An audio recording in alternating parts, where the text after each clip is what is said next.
वो एक बहुत पुरानी सी कहानी है कि एक आदमी ना आंख चेक कराने चला गया। बहुत जगह सुनाया मैंने।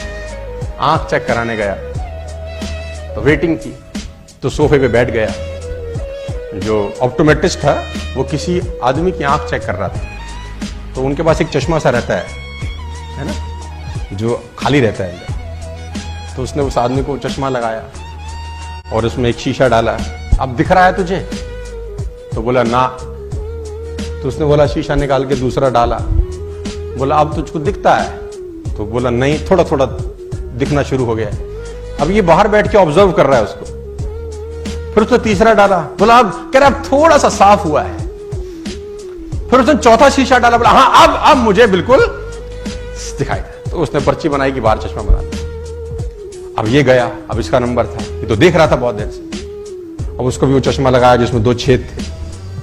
पहला शीशा डाला तो तुझे दिख रहा है? बोले नहीं।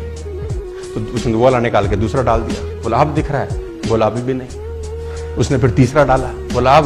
बोला अभी भी। चौथा नहीं, पांचवा नहीं, छठा नहीं, सातवां नहीं, आठवां, जितनी ट्रे थी सारे डाल डाली। अब कह रहे नहीं।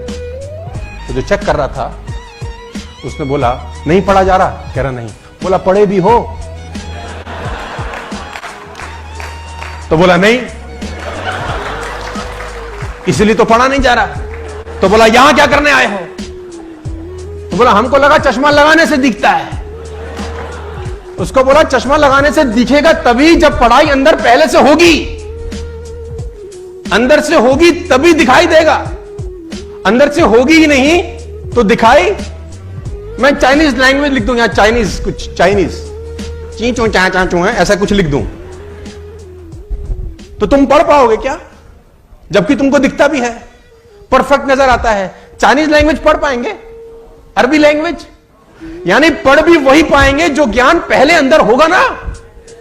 जो होगा ही नहीं उसको भी नहीं पढ़ा जा सकता।